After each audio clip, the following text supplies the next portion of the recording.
Դուք ներկայացրեցիք վիճակագրությունը, ես ուզում եմ մի խորքային հարցով սկսել։ Դուք նշեցիք, որ ամեն քննիչի վարույթում երկու թիվ նշեցիք, 319 վարույթ կա, հետո ասեցիք 132 վարույթ կա ամեն քննիչում, մի հատ խնդրեմ տարբերությունը բացատրեք, այսինքն հիմա վերջը 132 գործ է քննում մի քննիչը, թե 319։ Եվ դուք խոսեցիք նաև քննիչների արտահոսքի մասին, այս ընթացքում քանի մարդ է համակարգից դուրս եկել, եթե չունեք քիչ, խնդրեմ, կարող եք նշել հարցերը, քանի մարդ է դուրս եկել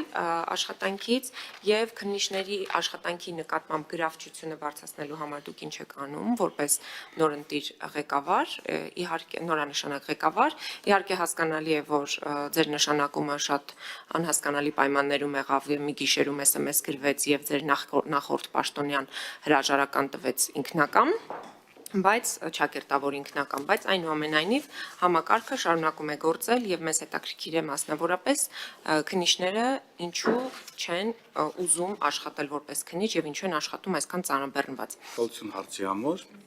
Ամենևին պետք չի հակասություն փնտրել վիճակագրական տվյալների հետ։ Բացատրեմ, ըստ էության, եթե դուք ուշադրություն դարձրեցիք Տիկին Թովմասյան, ես վիճակագրական տվյալները ներկայացնելուց նաև նշեցի նոր օրենքի պայմաններում մենք ունենք նաև պասիվացված քրեական վարույթներ, որոնք որևիցե փուլում ակտիվացնում են, այսինքն նախկինում կասեցման ինստիտուտը երբ որ կան, այլևս չի գործում, դրանք համարվում են պասիվացված վարույթներ, բայց դա համարվում է քննիչի վարույթում գտնվող վարույթ եւ հետեւաբար, քանի որ պասիվացված վարույթները իրենք զգալի թիվ են կազմում, մենք մի հատ վիճակագրական տվյալներ ներկայացնում ենք այդ թիվը գումարած, այսինքն պասիվացված եւ առանձին, որպեսի արհեստական ծանրաբեռնվածություն մենք չներկայացնենք եւ առանձին ներկայացնում ենք վիճակագրական տվյալներ, միջին ծանրաբեռնվածություն առանց այդ պասիվացված վարույթները հաշվի առնելու։ Այս մասով բարձր։ Հաջորդը քննիչների արտահոսքի հետ կապված, ես նաեւ հաշվետվության մեջ այդ մասին անդրադարձել եմ Տիկին Թովմասյան, նշել եմ, թե որքան քննիչներով ենք համալրվել կոմիտեին եւ որքան քննիչներ են դուրս եկել աշխատանքից, նշեմ, որ 2024 թվականի ընթացքում կոմիտեում ծառայության են նշանակվել ծառայողների տեխնացուների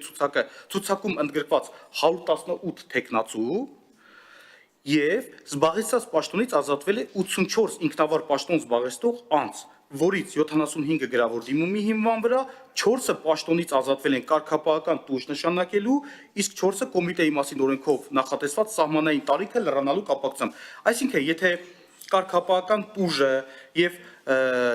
նաեւ տարիքային շեմը ըստ էության լրացած այս 8 անձը հանում ենք, ստացվում է մոտապես 67 անձ, որը որ ազատվել է։ Այսինքն, մենք այնուամենայնիվ ունենք ավելի շատ ընդունված կոմիտեում ծառայության նշանակված քննիչներ, քան թե դուրս են եկել։ Իհարկե, կարծում եմ ցանկացած գերատեսչությունում այս կադրային շարժընթացը բնական է։ Ես չեմ հերքում, որ քննիչները այո աշխատում են ծանրաբեռնված, քննիչները նաև աշխատում են գիշերային ժամերին, այդ թվում նաև ոչ աշխատանքային օրերին։ Ես դա չեմ հերքում, որովհետև երբևիցե չենք կարող կանխատեսել դեպքը եւ հանցագործությունը երբ տեղի կունենա, դրանք տեղի ունենում եւ ոչ աշխատանքային օրերին եւ գիշերային ժամերին, դե բնականաբար սա նաեւ ըստ էության բերում է քննիչի աշխատանքի ոչ նորմավորման աշխատանքի, բայց իհարկե աշխատանքի գրավչության տեսանկյունից նշեմ Տիկին Թովմասյան, որ ինքս որպես կոմիտեի ղեկավար պետք է արձանագրեմ, որ վերջին ժամանակահատվածում պետությունը զգալի նյութական եւ ռեսուրսներ են ներդրել, որպեսզի քննչական համակարգում աշխատանքի գրավչությունը զգալիորեն բարձրանա եւ դրա վկայությունն է նաեւ այն, որ շատ ավելի բարձր պաշտոններում նշանակված անձինք համաձայնվում են եւ գալիս համալրում են քննչական կոմիտեն։ Եվ պետք է նաև արձանագրենք այս փաստը, բայց իհարկե ես չեմ հերքում, որ նաև որոշ քննիչներ չեն դիմանում աշխատանքային ծանրաբեռնվածությանը եւ հենց այդ պատճառով նաև դիմում են գրում ազատվում։ Դրա համար նաև կոմիտեում ինքս պետք է արձանագրեմ աշխատանքի մնում եւ աշխատում են այն մարդիկ, ովքեր որ նվիրալներ են, ովքեր սիրում են քննիչի աշխատանքը եւ պատրաստ են նման ծանրաբեռնվածությունը կրեն եւ նման ծանրաբեռնվածության պայմաններում աշխատել։ Այս առումով այսքանը ես սրան ավելացնելու բան չունեմ, գրավչության հետ կապված ես նշեցի, որ քննիչը այսօր ստանում է նորմալ աշխատավարձ, քննիչը կարողանում է իր աշխատավարձով ըստ էության հոգա իր կենսական պայմանները եւ այս առումով ես որևիցե այլ երաշխիք որպես այդպիսին չեմ էլ պատկերացնում պետությունը ամեն ինչ արել է որպեսզի քննիչը ըստ էության